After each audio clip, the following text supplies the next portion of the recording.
জগন্নাথ মন্দির উড়িষ্যার পুরী শহরে অবস্থিত। ভারতের অন্যতম চতুর্থধাম তীর্থস্থানের মধ্যে একটি হচ্ছে জগন্নাথ মন্দির। এই মন্দিরের নির্মাণ করা হয়েছিল রাজা ইন্দ্রদন্দ্র প্রায় 1000 বছরেরও বেশি আগে এই মন্দির নির্মাণ করা হয়েছে।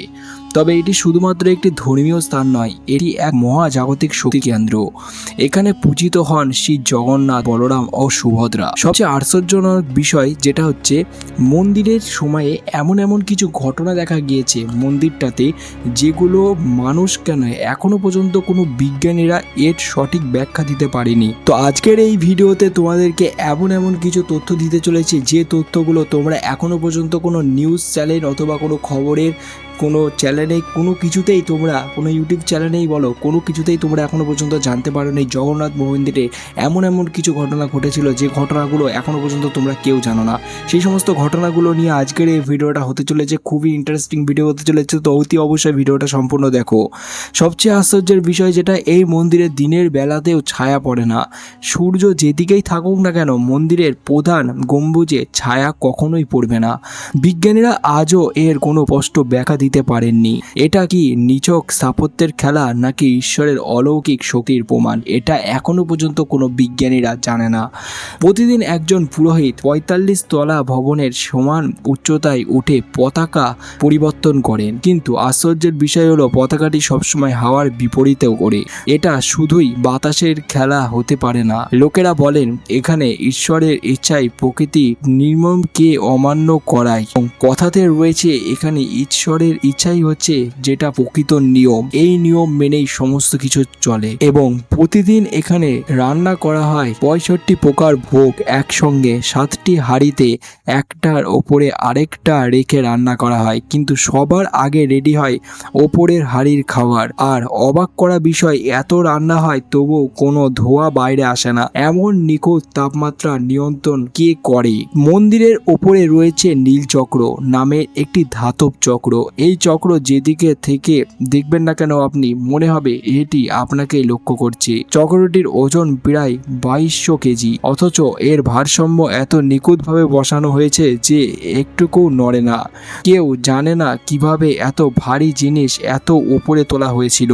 প্রতি বছর পুরোহিতেরা পালিত হয় রথযাত্রা এখানে, এবং বহু লক্ষ লক্ষ মানুষ সেখানে ভিড় করে, যেখানে 3টে বিশাল রথে শ্রী জগন্নাথ, বলরাম, সুভদ্রা ঘুরে বেড়ান শহর জুড়ে। এই রথগুলো অতি ভারী, তবুও লাখো লাখো মানুষের টানে প্রথম দিকে একটুকু নড়ে না। কিন্তু লোক কথা বলে রথ টানতে হলে ভগবানের অনুমতি প্রয়োজন হয়। এই অনুমতি যারা যারা পেয়ে যাবে, মানে রথের দড়ি টানার সৌভাগ্য যাদের যাদের হবে, তাদের হাত দিয়ে এই রথ একদম নড়ে সামনের দিকে এগিয়ে আসবে আস্তে আস্তে। প্রতিমাগুলো কাঠের তৈরি হয়, এবং প্রতি বছর 12 বছরের একবার বদলানো হয় প্রতিমাগুলো, যাকে বলা হয় নবকলেবর। এই সময় গোপনভাবে নতুন কাঠের প্রতিমা তৈরি হয়। কেউ জানে না সেই কাঠ কোথা থেকে আসে, কিংবা প্রতিমায় প্রাণ প্রতিষ্ঠা কিভাবে হয়। পুরোহিতরা বলেন চোখ দেওয়ার সময় ঈশ্বর নিজেই প্রবেশ করেন প্রতিমায়। তাছাড়া এমন এমন ঘটনা রয়েছে, যেমন পুরীর জগন্নাথ মন্দির শুধুই একটা মন্দির নয়, এটা ঈশ্বরের উপস্থিতির এক চরম প্রমাণ। যেখানে বিজ্ঞান হার মানে, যুক্তি থেমে যায়। হাজার হাজার বছরে প্রাচীন এই স্থান আজও নিজেকে ধরে রেখেছে রহস্যের আবৃত হয়ে। আপনি যদি এখনও সেখানে না গিয়ে থাকেন, একবার যান, এবং আপনি শুধু ইতিহাস নয়, একটা অলৌকিক শক্তির স্পর্শ ওখানে গেলে পাবেন। ভারতের পূর্ব উপকূলে বঙ্গোপসাগরের তীরে দাঁড়িয়ে আছে এক রহস্যময় মন্দির, পুরীর জগন্নাথ মন্দির। এই মন্দির শুধু একটি ধর্মীয় স্থান নয়, এটি হাজারো হাজারো বছরের একটি ইতিহাস এবং অলৌকিকতা আর বিজ্ঞানের অসহায়তার সাক্ষী। কিন্তু আপনি কি জানেন, এই মন্দিরের ওপরের ফ্ল্যাগ সবসময় হাওয়ার বিপরীতে ওড়ে? মন্দিরের ছায়া কখনো পড়ে না, এবং মন্দিরের রান্নাঘরে 65 ভোগ প্রতিদিন একইভাবে তৈরি হয়, অথচ কখনোই খাদ্য কমে না বা বেশিও হয় না।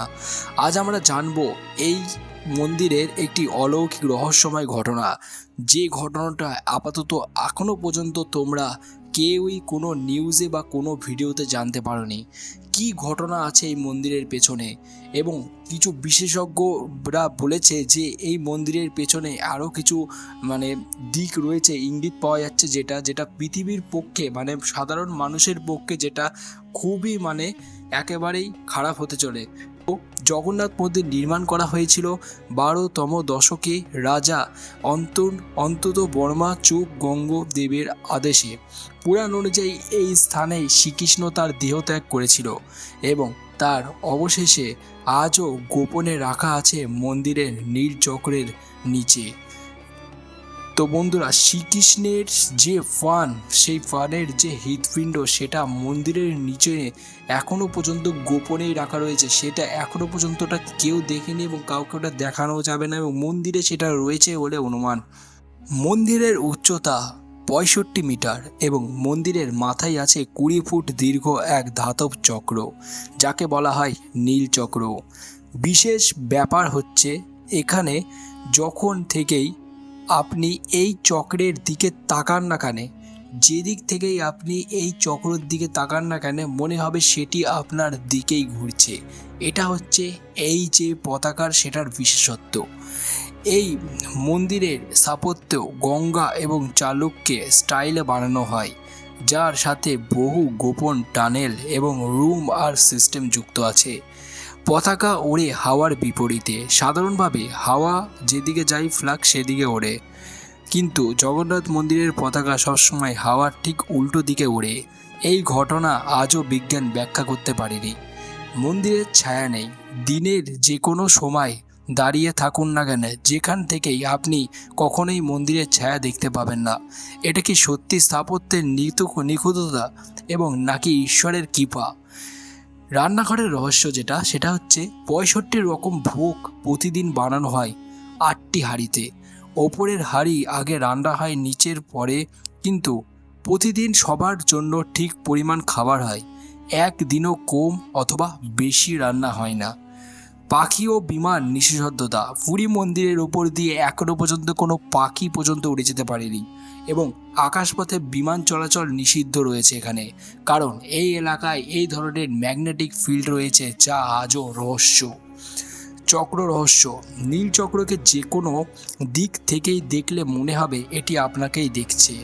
এই ধরনের অপটিক্যাল এফেক্ট আধুনিক স্থাপত্যিকতা খুব কম দেখা যায়।